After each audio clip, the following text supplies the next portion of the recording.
Hello everyone, Ekpyrosis here again. Today, due to the recent events that have been taking place in Europe, I decided to make this video, which by the title you can already guess what it is about, and how this is killing not only Europeans as in physical people, but destroying the metaphysical concept of liberty. I actually wanted to make this video later since I haven't covered why Islam is unacceptable in any Western society, but only this month there has been an enormous amount of mass killings and shootings in France and Germany, and this is definitely an issue that it must be taken immediate action by the European governments. The key aspects that must be taken into consideration regarding Islamic attacks are that these people aren't wanting to kill a specific group of people, rather an idea, and that a self-centered, ego-driven sense of political correctness is stopping the government leaders to take any action against them.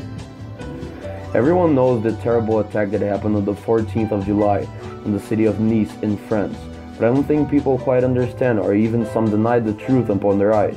The Bastille Day is a commemoration held in France as a national holiday, like most countries that have been previously colonized would call an Independence Day.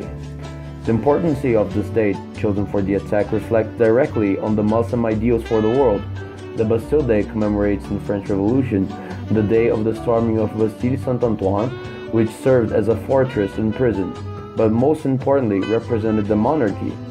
The French Revolution is the basis of our modern ideal of freedom and liberty in the Western world, which is exactly what Islamists want to destroy.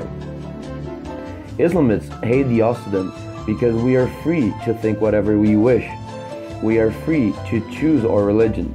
We are free to choose our careers. We are free to think any opinions we want regarding anyone. They hate this because they are brought up in a society dictated by religion that makes its message really clear: be a follower of Allah or die. The real stupidity is not recognizing the many passages of the Quran that explicitly guides the believers of Allah to execute mercilessly those who oppose the Sharia law.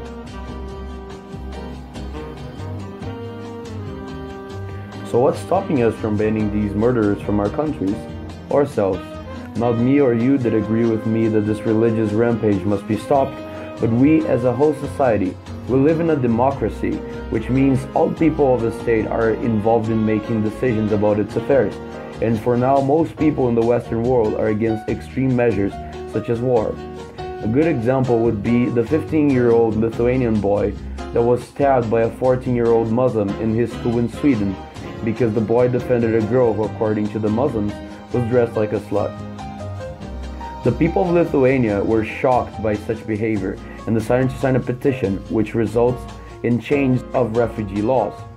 If the people want it, the government has to do it. However, the wave of political correctness has blinded people and made them believe that everyone must be accepted and cherished by who they are, which is true. However, there are exceptions.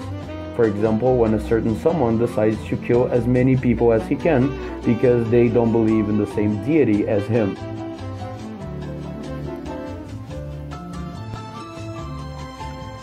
People have become way too sensitive and fragile and live this utopical fantasy where everyone is happy and accepted and loved by who they are. They rather lie to themselves, like the French government wanted to alter the police report on the Nice attack to seem like the national police was present to make it seem less bad, but now even the Minister of Interior had to recognize such wrongful attitude. Or other leaders like the American President Barack Obama, knowing of all these attacks across the globe, refusing to use the word Islamic so he can appeal to all the minorities and ignorance that get triggered by such assumptions. As everyone saw it yesterday, July 26th, a French priest was beheaded by two Muslims affiliated with ISIS. And I feel quite redundant in saying this, but again, the beheading of a priest has nothing to do with who the priest was in the person he was, but rather the image he represents. The priest is the physical representation of Christianity, and by beheading the priest they are claiming their attack against Christianity, which is the most dominant religion of Western societies.